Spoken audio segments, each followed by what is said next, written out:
Welcome back, everyone. It's Denise DiGrigoli, live every Tuesday, 12:30 here on the HAN Network.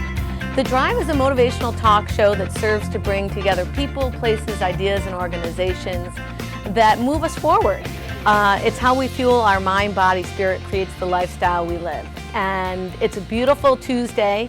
My ski friends are kind of bumming because I hear it's going to be 70 this week. I'm not sure if we'll be skiing this one last weekend, but it's a beautiful day here in Shelton. You can also find past episodes on the HAN Network website under On Demand, The Drive. We always start our show with a little mindful minute. And today we are talking about entrepreneurialism and business. And I wanted to kind of stress the power of the handwritten thank you note.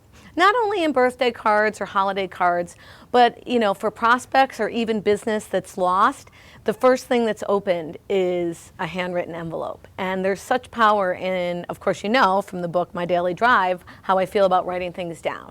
So when you write things down in a positive way or you acknowledge someone, it goes a long, long way. As a matter of fact, many, many years ago, I remember writing a thank you note for a piece of business I lost, and people thought I was absolutely crazy. And a few years later, that client came back around and has been our client ever since then. So the power of the written thank you note, I think there's so many digital channels, it's something important to put back in your bag of tricks as an entrepreneur. And that being said, the second thing I like is MailChimp. And we're going to talk a lot about being in business for ourselves today. MailChimp, as opposed to Constant Contact or iPatron or Emma, any of them are great. I like MailChimp because it's free up to 12,000 emails. And so for those of us in small business, it works very effectively. That being said, I want to turn our attention to, if you got my promotion, you'll see that we're talking about how entrepreneurialism has changed pretty dynamically even over the past 10 years. And I couldn't think of someone better to bring on than my friend, Martha Evans Morris. Skip the formalities. Right. Martha is the associate producer of Town Vibe and Morris Media. We switched our name to Town Vibe. Okay, so it's officially Town Vibe now. Yep. Okay, we'll talk about that as well. And the thing that we have in common is that we work together in an entrepreneurial environment with our spouses. And what I thought was great when we were talking about you coming on was some of the things you said regarding your career and where it started and where it went and how it's kind of taken it full circle.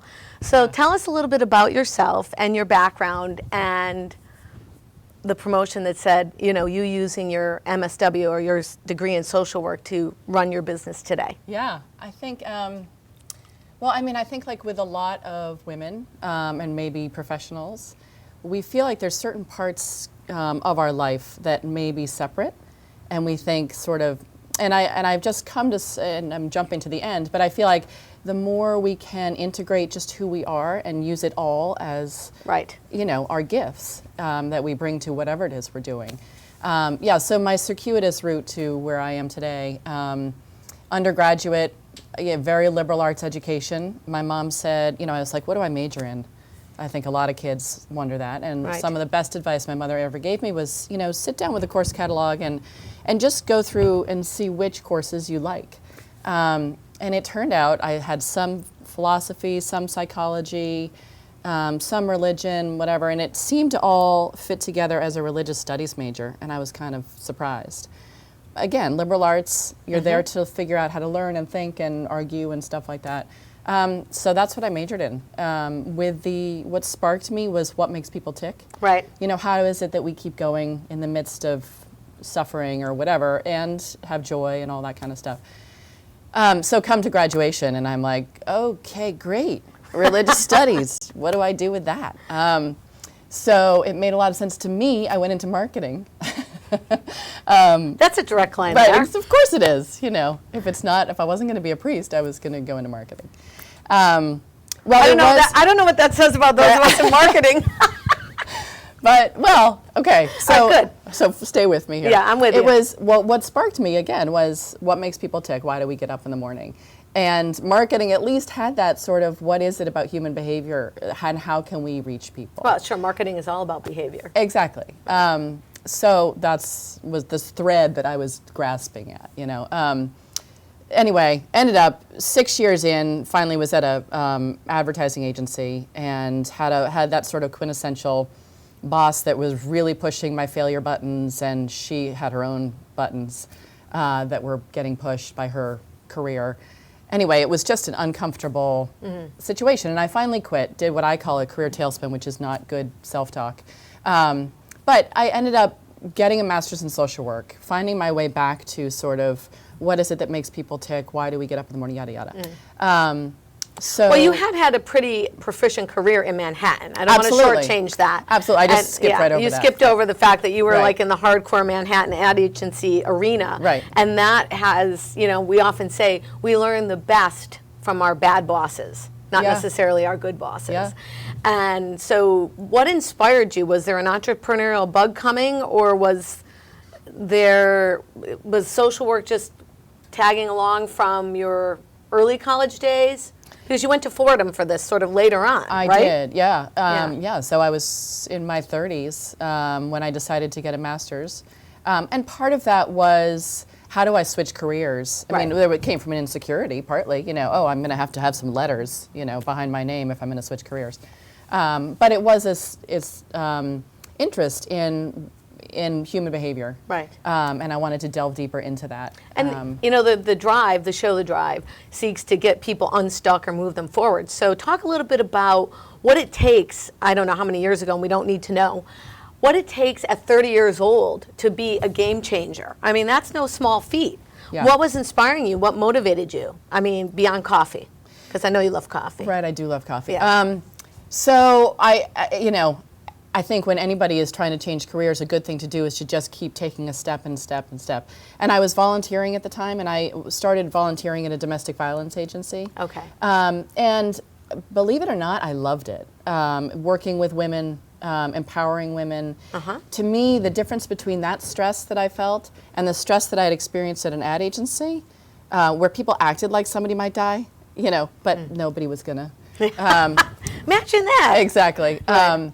That all of a sudden I realized, right, I want to be in the thick of it. And I think, you know, this will dovetail into what marketing is today. But that where the rubber meets the road of human behavior and human life is really all. I can't do anything but speak to that in my work, in my life. Like, that is what feeds me.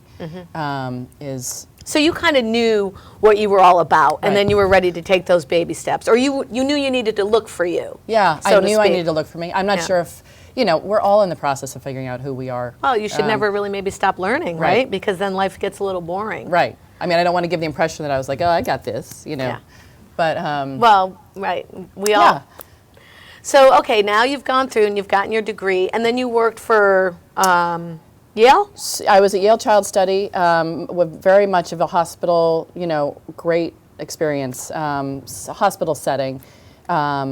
And that was very clinical. You know, you'd have rounds, which isn't actually going around it, but it's called rounds, like in a hospital. And you'd talk about each case and what the stressors were, what the diagnoses were, what your treatment plan was, all that kind of stuff. Sounds like what we do for our clients to this day. Well, exactly. I mean, that's what it's all about. And then I had babies. You know, Jeffrey and I had 2 girls. I mean, again, condensing time into a short sentence. And, you know, so I did my social work stint a bit, and then we had children, and I spent time doing that. And as we were having small babies, Jeffrey was was off in the basement, unbeknownst to me, not really, where is he? Starting Ridgefield Magazine, which was our first publication baby. And I, you know, knew how to do marketing, advertising, all that kind of stuff. So I went back, switched hats, went back to that a bit, and was helping out as I was, you know, we were juggling, as we all do. The entrepreneurial juggle, for sure, especially in startup. I mean, right, exactly. Right, don't quit your day job. And so not sexy, you know, like photographers would stop by in the house, and I'd be, you know, feeding baby food, and they'd be dropping off some cool cover photo, and I'd be like, hey, I'm in my PJs, you know. But so we did that for, I mean, so it morphed from me just kind of helping out to me being full on to where I am now, which is, the two of us running the company. And how many years have you guys been working together? We have been working together 13 years, I want to say. So Troy and I have been working together 19 years, and that brings it a whole nother, we could actually do a whole nother show just on family business. And Yeah. I know there's actually organizations out of Yale, like there's the Center for Family Business, just to keep everyone sane. Yeah. But that will be in our next segment, Okay. right? The sanity piece of it. Awesome. Certainly a great thing. So tell me about a little bit what we were talking about in my studio. You now feeling comfortable to bring back your social work and your degree in what you do today. Because I also, that's what connected Yeah. me to you so greatly. It's like sometimes people say, you do too many things, or how could it be possibly true that you do all these things, and how do they dovetail into each other? And so it's that old mentality, sort of, where do you fall in? Everybody wants to put you sort of in a cookie cutter. Right. And as an entrepreneur, anybody that's in business knows you just can't be that way. So tell me a little bit about how you decided to put your name back, your credentials back on the end of your business card. Yeah, it's funny. So my email signature, for a long time just said Martha Evans Morris, Associate Publisher, Town Vibe. And I actually had, how in your email inbox you have different addresses you can send from? Yes. So I had sort of these two different personalities in the, I could choose the email address that was from my business, and I could choose the email address that was sort of more my MSW type of person. And finally, over the past year, I think I've said, and I think when you were saying people want to put you into different boxes, sometimes that person is, the strongest voice is our own. True. Wanting to say, well, you can't be an associate publisher and have a master's in social work, or you can, but that doesn't make any sense. Like, right. People aren't going to get it. It sort of reminds me of a interview I had right after college when somebody in an informational interview said, well, please take that religious studies major off your resume. People are going to think you're some kind of freak. Oh, great. And I was like, that's 4 years, good, super. But so similarly, I think that same voice was in my head about you can't be a serious business person and have this sort of touchy-feely, social worky part. And then I realized how much of what I bring to managing my sales team, running our mission-based business, is that love I have for human behavior, what it is that makes us tick, what holds communities together. Stuff like that. So since so we often, a very common discussion between entrepreneurial women and moms are you suited at work? Should you be parenting? There's always two sides of that table. Oh, you work. Oh, and then it's, oh, you work and you own your own business. Right. Oh, and so then depending on what side of the table we're talking to, it can activate that inner critic. Right? Yeah. I'm not spending enough time at home. I'm spending too much time at business. I'm spending too much time at home. My business is failing. Right. And I think all entrepreneurial women, regardless of how many years we have in business, have that feeling. So at least I know I do, and many of my contemporaries Absolutely. do. So when you put the MSW on the tail end, did you see a change in your business? No. I mean, and I think maybe I'm aggressively trying not to, or something. I don't know. I think it's more of a change within me. I think that there will be people who, most people won't give a, what, because why would they? Right. I think there will be people who look at it and go, huh? I think it's more of an internal thing for me of allowing all of my facets to be together, not have to judge them, holding it loosely, not having to decide what I am. Just say, this is me, and these are my gifts that I bring to everything that I do.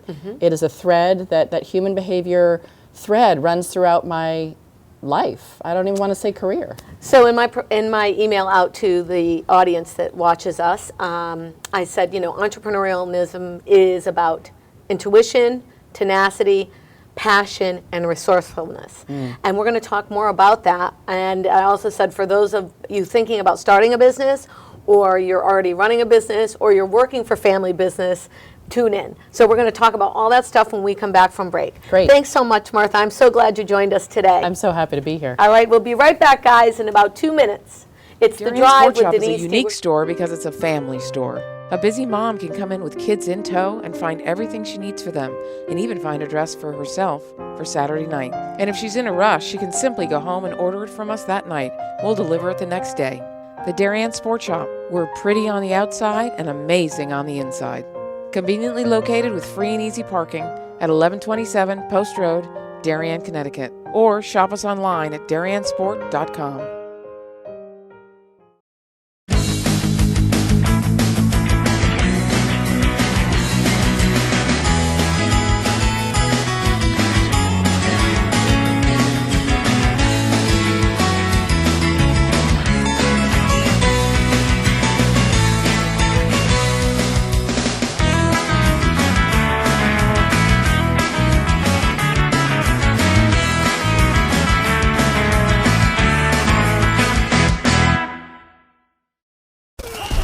When you experience a sports injury, you want to get better and fast. Coastal Ortho Express gives you direct access to orthopedic care quickly. Their physicians are fellowship trained in sports medicine at world-class universities and are also team doctors for area football teams. For specialized personal care of sports injuries, go to Coastal Ortho Express, open Monday through Saturday in the iPark building, 761 Main Avenue in Norwalk, or coastalorthoexpress.com. Coastal Orthopedics, keeping you on the move.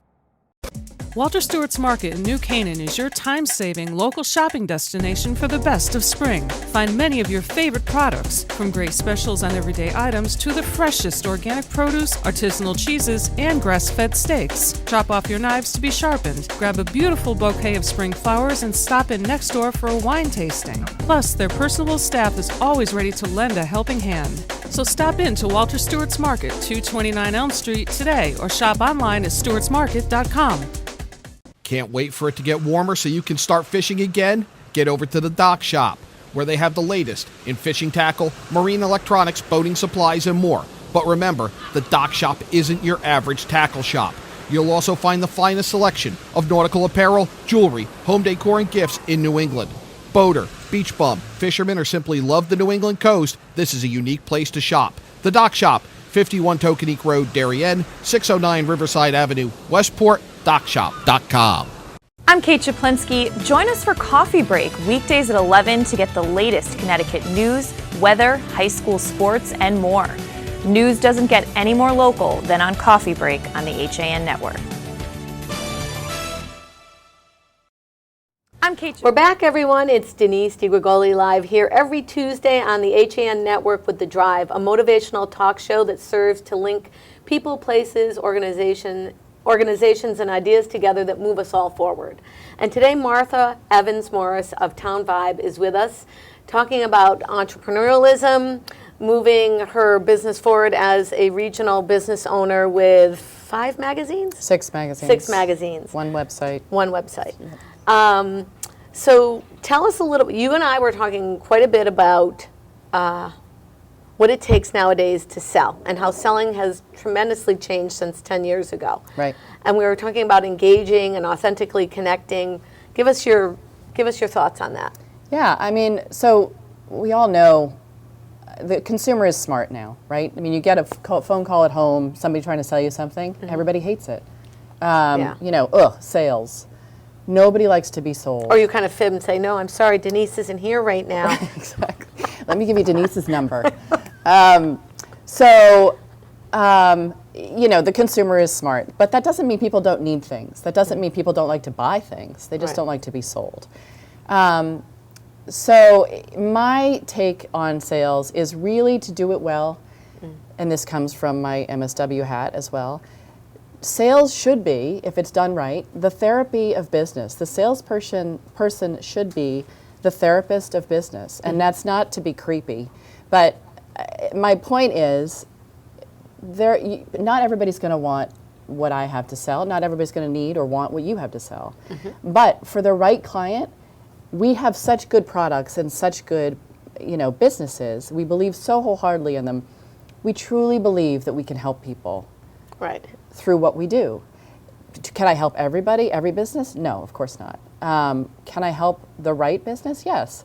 But it's a matter of asking the right questions, listening intently to who I'm speaking with, figuring out, and it's a conversation to figure out, is there a fit? Does it work? But the way to do that is to ask the questions almost like a therapist would. I mean, not like how did you grow up and did your mother, yell at you, but sort of what's going on. I'm trying to because I can't help with that. that. Yell at me when? Okay. But more sort of what's going on in the business, or if it's art, tell me about your project. Tell me about what prompted your phone call to me. Tell me all that kind of stuff. Right. In the beginning of our business, it was very interesting because we definitely were newbies to the business with two varied backgrounds, similar to you and your husband, and two different, very much the same vision, but two different approaches. And I really wanted to take a hold of the entire market share. And Troy had a very focused version of who his clientele was. Yep. So we didn't often agree in the very beginning about that. And it's true, you cannot, unless you're Walmart, you cannot sell everything to everybody. Right. And I think as a small business, the advice I would give to anyone starting is really know who your audience is and take the time to test it and try it out before you actually engage it, because if not, you spend a lot of years and money until you figure it out, right? Absolutely. Right. But I also think too, nowadays, it's much more, what I love about being in people businesses, I love hearing people's stories. Yeah. And Troy will always say, we have 2 ears and 1 mouth for a reason. Right. Listen more. Of course, in my house, I'm known as the talker, so we'll try to tone it down for today so I don't monopolize our interview. But I feel like people don't understand that. There's still some people that are doing the features and benefits, and it's all that chaos. We just lose the person. So tell me, you said you were doing some great things with your staff and getting them to focus in on that. How do we teach people to do that? Because I think for you and I, it comes innately.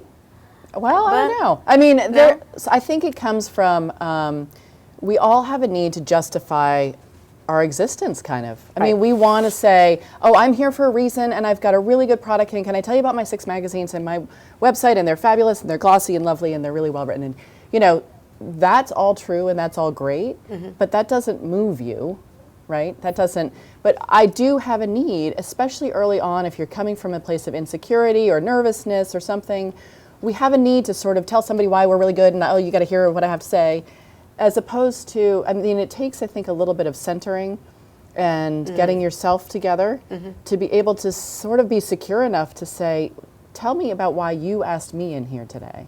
What is it that prompted your phone call to us? Why did you, or maybe you didn't call, why did you say yes to this appointment? Is there something, how was what's your goal for 2016? How are you going to get there? How can I help? Maybe I can't. Where's your client? Are they any of our readers? Stuff like that.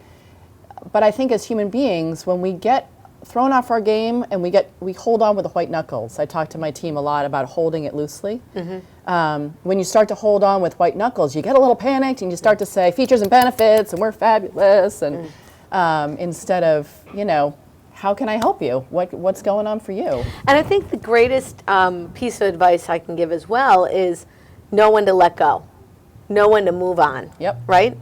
And also not to take it personally, and maybe write that handwritten thank you note. I'm glad I met you, and I wish you well, and maybe we can connect again in the future. There's, I think that's so powerful of knowing when, because I think in an entrepreneurial startup, you want all the business because you need to keep that funnel full. And in a mature business, you get competitive. You think like I think that we're the leaders in art, but I also have to be open to the fact that there are other people that serve that space and may serve it differently. Right. And sometimes when we are training our staff, I say, well, there's several hairdressers for a reason. Yeah. Several real estate agents. Not that they're all, not that they're all the same. And what I like about your message, and that echoes the Daily Drive, is that you say quality content to connect communities. And I feel like the selling piece of it is connecting. Really being authentically in the moment and listening to the person. And if you can't help them, maybe referring. Yeah, absolutely. I mean, I think I was listening to something this morning that referred to mission-based organizations. Yeah. So when you hear somebody talk about mission-based organizations, you generally think of not-for-profits. Right. And I heard that this morning, and I thought to myself, you know what, all companies at this point in our world should be mission-based organizations. And many of them are. Well, And it's moving that way. I think, right. I think you're right. And I think if for no other reason, then that is what will motivate yourself. That is what will motivate people. Set a mission for your organization. Say it over and over and over until people start rolling their eyes, and then say it more and start to live it. I mean, our mission that we set years ago was to connect communities through quality content. And I swear, people roll their eyes. We say it all the time. There's a big sign above my desk that says, "Connect. Good things happen when people connect." It is what, so selling ad space, really, that's really boring, helping somebody connect with the community. There's so many awesome ways to connect with our communities. We are but one. But it's a conversation that I need to have with someone. And I'm much more inspired myself, and my team's more inspired if we see it as what we really think it is, which is connecting the community. So I also do, as you know, some strategic marketing consultation, and I'm working with a firm, and their core mission is it has to be right for the clients, the company, and the employees. Right. And they refer back to that mission all the time. And they're a very creative agency, and they're a global company. And I think about that when we are working on our own mission, because sometimes as an entrepreneur, you get way far away from that. Yeah. You get caught in the everyday to-do list. My to-do list is gigantic, and I want it to be done today. It's never done today. But when I refer back to that mission and we have our own at Troy Fine Art, we sort of get recentered. And that makes things a lot cleaner when you have to say no to a client. Or at the same time, get everybody on your staff to do a lot extra because you've said yes to a client, and now you've got to fulfill that deadline and show up with what you've said you show up with. Right. And then I think, too, showing value. Like maybe, it's beyond art. Maybe I'm just referring you to a great orthodontist in the neighborhood because you're new to the area. And maybe that's just a value added that I provide. But that's the connectedness that I think sometimes sales staff, don't necessarily get trained on. And you'll see, like in our local institutions, Fairfield U and Sacred Heart now have entrepreneurialism programs. Maybe we should go teach there. Okay. Yeah. Let's go. Anyways, tell me about the sustainability awards that are coming up in your firm and how they came to be. So the Green Awards are on Thursday evening, and all are welcome. You can just show up at the door and buy a ticket. We started them 3 years ago, and it's an interesting segue because I was thinking having that mission of connecting the communities, or whatever your mission is as an entrepreneur, it helps you in developing new products. So quality content for us could mean a lot of things. It's partly magazines, it's partly online, it is events. So to that, the Green Awards is partly this content that we wanted to connect communities and recognize individuals and organizations and businesses in our footprint, which is now sort of wide, that are helping to advance sustainability and environmental solutions in a socially responsible, economically responsible way in our neck of the woods. So what we do is, thankfully, we have judges that are not us, who are experts in the field and the community, a panel of judges, and we have asked for nominations for months, and they close in December.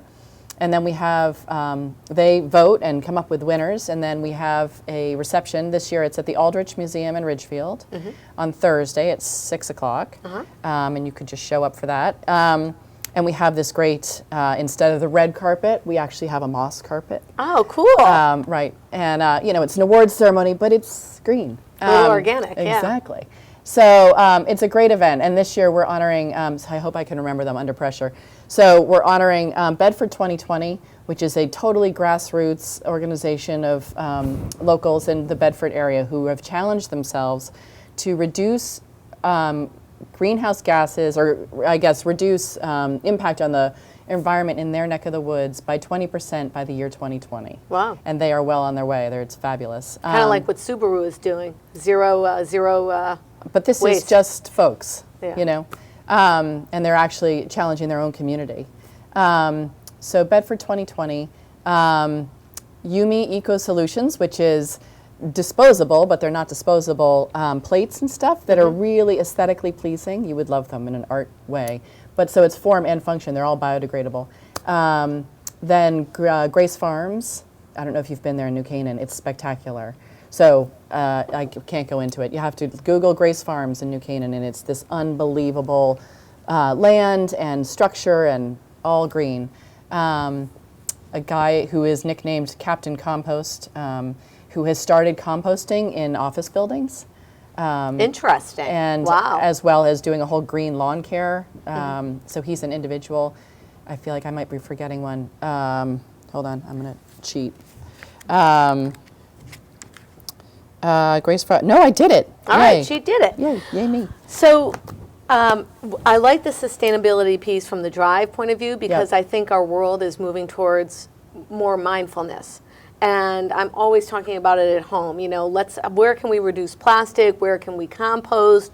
Where can we live a little greener? I think that's extremely important. Well, you know, look at how warm it is outside today. 70 it might be this week. Right. So I'm not sure if that's really from the global warming, but I know that if we can reduce the pollution and kind of, and my cousin Wendy is here with me in the background today filming us, and we grew up in the Berkshires, so we grew up, you know, farming was part of sort of the way we grew up. So I salute you in that. Right. Kind of brings me back to, I guess, my roots. Yeah. In our next segment, what I want to talk about is what it takes to get, well, we know what it takes to get in business, what it takes to stay in business, and we'll touch a little bit on working with our spouses and what's coming up next for you in the, I don't want to say phase 2 of business because we're never in phase 2, it's just a continuum, but what's up next for Town Vibe. Excellent. All right, guys, we'll be back with The Drive. It's live every Tuesday on HAN Network with Denise. Thanks so much, Martha. Absolutely. This is a great conversation. It's a blast. Yeah. Denali is your outdoor retail destination in the Westfield Trumbull Mall. For the last 21 years, we have carefully selected clothing, footwear, and gear from a variety of the best outdoor brands, such as the North Face, Patagonia, Vineyard Vines, UGG, Merrell, GoPro, New Balance, and many more. Our stores have a friendly, knowledgeable staff to help you with all of your running, hiking, and cold weather needs, and in discovering all things outdoorsy and awesome. Visit us in the Westfield Trumbull Mall or online at denalioutdoor.com.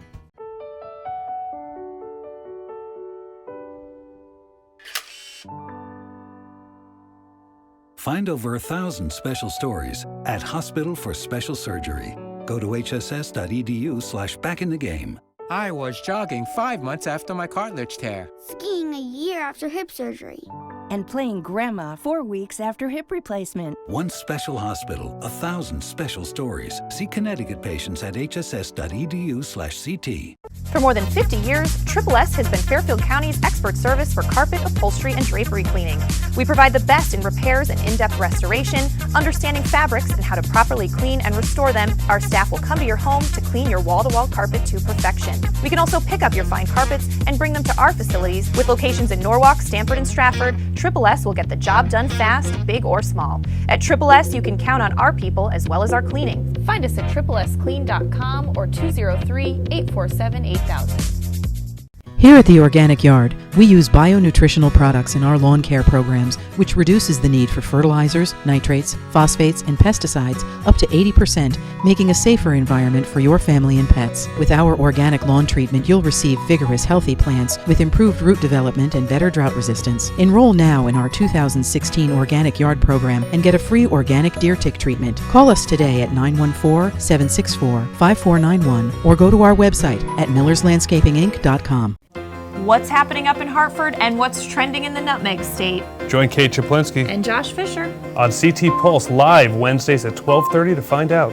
We talk to the leaders and newsmakers while breaking down the stories you should be paying attention to each week. With the help of HAN's editorial cartoonist Doug Smith, we take a humorous look at the news of the week. We talk about everything you were told you should avoid bringing up in polite company.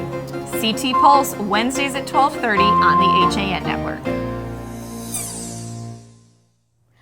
We're back. It's Denise with The Drive every Tuesday on HAN Network. The Drive serves to motivate us, move us forward, get us unstuck.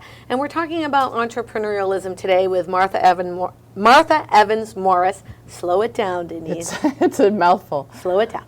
Of the Town Vibe. And we're having a great conversation about all the stuff that we are and that we bring to the table as entrepreneurs. And so I've got to touch base on the fact that you and your husband work together. And why I'm intrigued by this is because myself and Troy work together, my husband, and oftentimes my clients will say, I don't know how you do it. Right. And I say to myself, you know, I get the opportunity to work with my best friend. Yeah. And best friends disagree at times. But I think it's great, and I think best friends understand each other enough to let each other do their own thing. And the joke I tell is when the fur flies, the fur flies. How about you? Yeah, I hear it all the time too. People are like, oh my God, how do you do that? You know, I do think some of the biggest stressors in a marriage is actually not when you're working together on something, but in our crazy lives when you get working so completely at odds. You know, that couple that you know who one of them is traveling all the time and one of them is at home all the time. Yeah. And it's very hard to like, so how was your day? Like, well, where do I start? You know. Yeah. There's so much to download and missed during the day that there's part of it that we actually get off easier. A little bit. You know, at least I know what the heck he was doing all day. No, but sort of, like you know what each other is up to, what interests them, so that's the good news, bad news. So the bad news part of that, I think, right, is taking it home, talking about it constantly, right. You know, so we don't.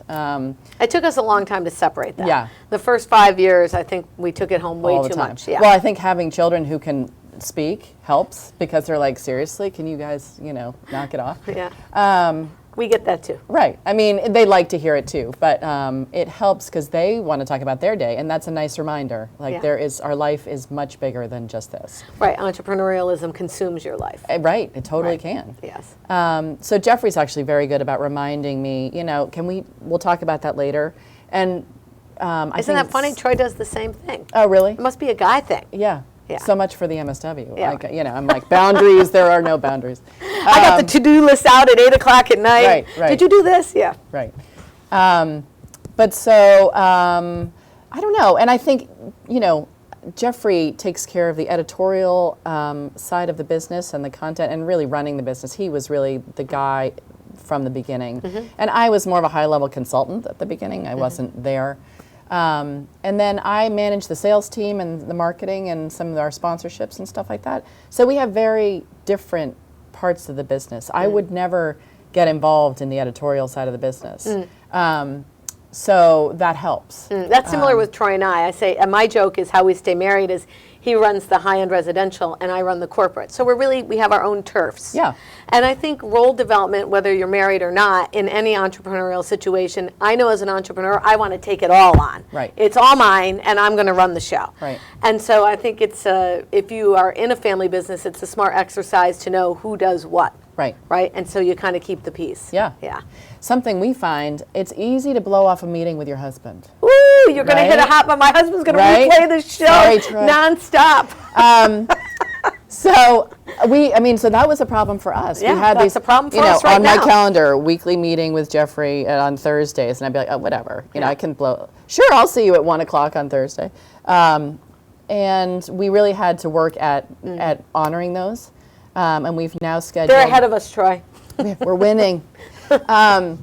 We've scheduled an offsite. So it's like we kind of joke, like, you know, the corporate management at Town Vibe is having an offsite. Well, that's, you know, table for two. But we actually go offsite and get, you know, a room in the library somewhere or Grace Farms or, you know, somewhere quiet that we actually work on the business and not in the business. I think for any entrepreneur, whether it's with your husband or not, it's really important to spend time and separate time to work on the business because you can get so on the treadmill of just putting out the fire day to day, working with your people, that you need to think, all right, where are we going? Where's this headed? And I mean, and it's not just table for two. We do have, you know, a board of advisors and other folks that we bring in, but we need that time to really block off on the calendar and honor it. So what would I know what our employees would say. What would your employees say about working with a husband and wife team? Oh, they can't get enough of it. No.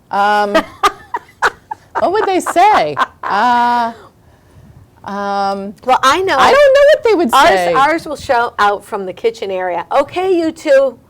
Knock it off. Break it up. Now, I'm being garish. I mean, we don't disagree that often. Right. But every once in a while, that when the tension and then, can happen just because everybody needs to get their work done. Yeah. And, that resourcefulness that all of us entrepreneurs share and that miscommunication. Why, it's almost like at times I'll assume that Troy heard what I was thinking. Yes. But imagine that. He didn't. He didn't? I hate that. I hate that. Yeah. And so, I think those are common problems that would happen in an entrepreneurial environment. I make fun of it as a husband and wife team because it's easier to do so, essentially. Yeah.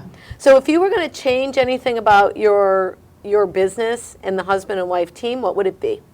Or what advice would you give for people that are in that husband and wife team? So communication, I guess this is true regardless, but communication and healthy communication is vital. And so what does that mean? One, it's understanding the ways in which we each communicate, and they're different. You and I are like, if you think it, say it, I think. Yeah. I say what I think without thinking probably too often. So it's understanding who you're dealing with, understanding the personality type and thinking, oh, right, that's Denise. Of course, she's not going to communicate in the way, blah, blah, blah. So first to know your spouse, your partner, your business partner, your colleague.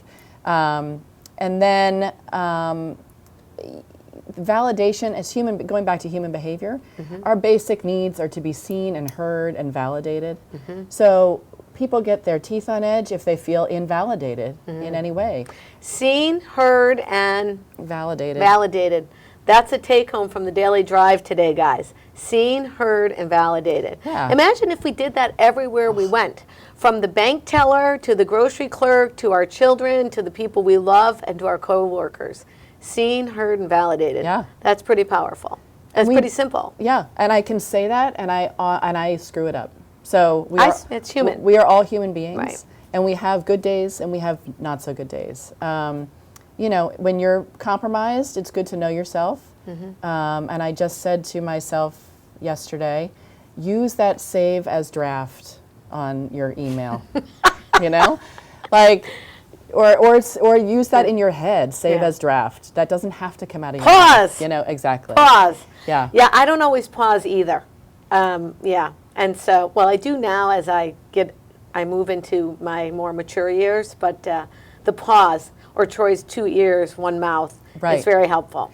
Yeah, the save as draft is critical as an entrepreneur because, too, I think you're really on that treadmill of life and you're trying to get it all done and you're tired. Yeah. So you've probably heard something differently than you really needed to hear it.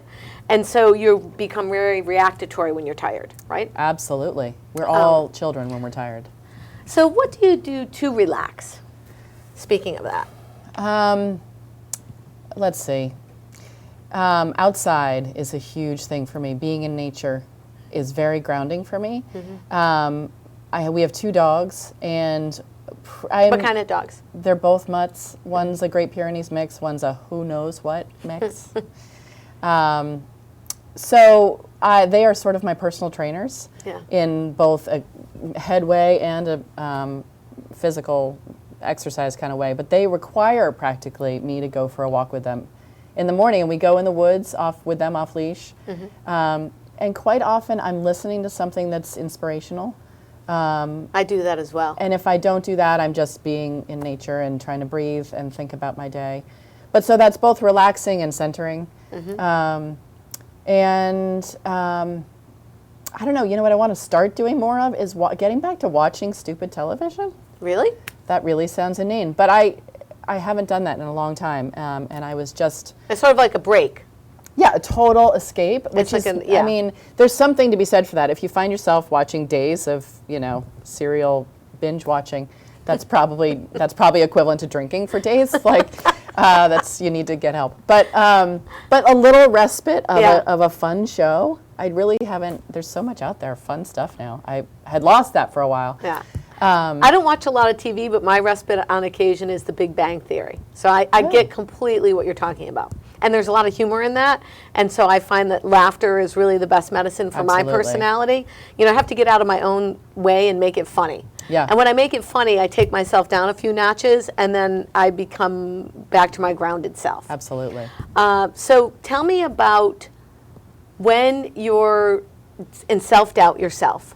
Because I think as an entrepreneur, there's a lot of self-doubt. I know for me, am I doing it right? Am I doing it fast enough? Did I say the right thing? Am I in the right place at the right time?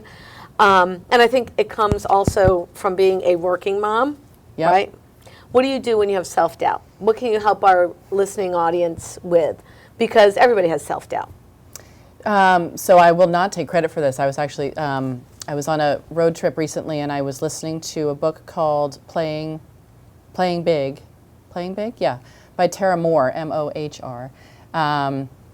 She talks about, and she's not the first to talk about it, but it just was in my head, that inner critic that you're talking about, that self-doubt. We all have that. Yeah. That inner critic that starts to say, you know, you're going to go on Denise's show and you're going to look like a dum-dum, or, you know, or don't put that on, you look fat, or, you know, how could you possibly, whatever. And all these old labels and nasty roots. Right, exactly. So as I say to my children, so part of it is to just know that that's there and notice it. But as I say to the kids quite often, we have these two parts of our brain, and you need to make sure, so the emotional side and the logical side. So your emotional side is kind of the one that might get anxious and critical and stuff like that. And then your wise mind, or logical mind. And it's as though you have two friends in your head. And imagine if one of the friends was like, and the other one was not able to speak. That would be rude. That would be really rude. Unkind. Yes. So you need to make sure that you're allowing these two parts of your head to be able to have a dialogue. Remember in the old days they had the angel and the devil on the shoulders? Exactly. That sort of concept. Right. So one of them is your wise mind, and one of them is this anxious, emotional, critical mind. Make sure they're both talking to each other. And how do you do that? I think the trick is to catch yourself first. Yeah, that is the trick. Right? To be able to, and that's not always easy. If you're getting into yourself into a tailspin, it's hard to sometimes ground yourself.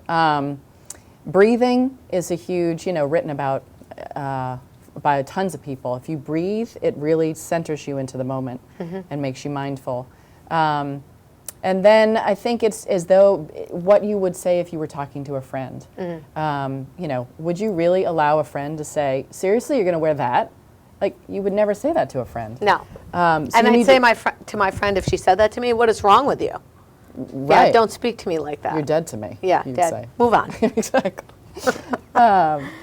So I agree with you. Sometimes we plant seeds, or we have these ants, I call them, automatic negative thoughts. And I didn't clone that word, someone else did, but I forget who. And when I catch my automatic negative thought coming on, I actually have a little hand gesture. I'm like, cut that energy away. Cut that energy away. So one of my interns a few years back asked me about it. And I was like, oh no, now I'm compromised. Because she saw you doing it? She was like, what are you doing? What's so I looked like a wacko. Yeah, right. Desk. And so I explained to her what I did. And she later on told me from, she has since graduated college, she later on told me that she used that. And I had to, explain to her at the time. And so sometimes I share those quirky things with my staff. Yep. And with like a little bit of like, uh-oh, am I going too far? Is the HR police coming to get me? Yeah. And more often than not, they actually work out favorably. Yep. Do you do anything like that with your staff? Absolutely. Yeah. So do you want to share some things? Well, I think what I said before about holding things with a loose grasp, I say to people all the time, don't be white knuckling this, especially on sales. People can get like, why didn't they call me back? Why didn't they call me back? Hold it loosely. Give yourself a break. Let go of the outcome. Let go of the outcome. Let go of the outcome. Let go and see what comes in. Right. That's a perfect place to stop because we got a little flag that we need to take a break. Excellent. This has been an excellent conversation. I hope everybody watching has been enjoying. And we'll come back with some last minute questions from our Twitter feed on entrepreneurialism. Thank you, Martha Evans-Morris, for joining us today. Thanks, this is great. Back in a couple seconds, guys. It's Denise DiGrigoli with The Drive every Tuesday on HN Network. Thanks. At Innovative Health and Rehabilitation, we provide an advanced level of care to resolve symptoms and minimize recurrence. Our experienced professional staff design and implement effective plans to return individuals to their prior level of function. We specialize in the treatment of orthopedic and sports injuries, pre-post surgical rehabilitation, performance enhancement, strength and conditioning, vestibular rehabilitation, balance and gait training. A convenient location and flexible scheduling is available to accommodate your needs. We look forward to providing you with a comprehensive level of care to meet your rehabilitation goals. We are also affiliated with 3 high schools, Norwalk, West Hill, and Stamford. Our certified athletic trainers cover the athletic events at the high schools to prevent, treat, and educate student athletes and injuries. Our certified athletic trainers also take part in the New Canaan Youth Football Program. Reach us at 650 West Avenue in Norwalk. Call us at 203-852-9903. Innovative Health and Rehabilitation. For over 25 years, Mike Cizik Painting and Wallpapering has been the name to know for residential and commercial properties in Fairfield County. He uses only the top brands, including Benjamin Moore, for impeccable preparation and lasting quality. Call Mike now and receive $500 off any job over $7,000. Mike is currently accepting reservations for spring, so call him today at 203-770-8869 or 203-972-3310. For your custom painting, finishing, and staining needs, it's Mike Cizik. The HAN Network is the leader in local broadcasting in Fairfield and Westchester counties. We reach tens of thousands of viewers via our live news, sports, and entertainment broadcasting. We can create your advertisement and broadcast it through our programming to one of the most affluent markets in the United States. And remember, our broadcasting is live, which means viewers cannot skip or click past your marketing message. And we measure our audience and their demographics on every broadcast. To advertise on the HAN Network, contact Advertising Director Jessica Murrin at 203-273-7312 or email jessica@han.network. You know, The Drive seeks to connect people, places, ideas, and organizations together that move ourselves forward. And I'm a firm believer in how you fuel your mind, body, spirit, create your lifestyle. So we're always looking for guests that can share their experiences to help us move forward. And Martha, you have been an outstanding guest today. As we close the show, is there any little tidbit you'd like to give to anybody that's thinking about starting a business, working with a spouse, or for those that work in family business? Whip that MSW out and give us a little tip. I think what just popped into my mind was success is not a straight path. You know, I have on my dream board, I did a dream board this year, and I have this little phrase that says failing forward. Failing forward. So, and I talked to my team about this. Failure is not a dirty word.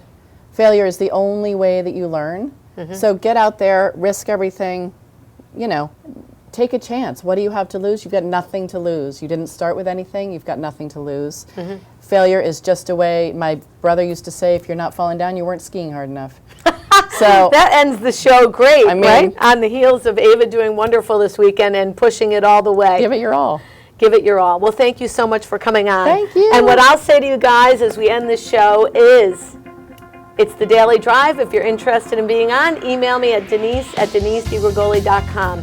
Fuel your life, mind, body, spirit, and create a fabulous lifestyle. We'll catch you next Tuesday here on HN Network. Thanks so much. Thanks again, Martha. Thank you, Denise. I really appreciate it.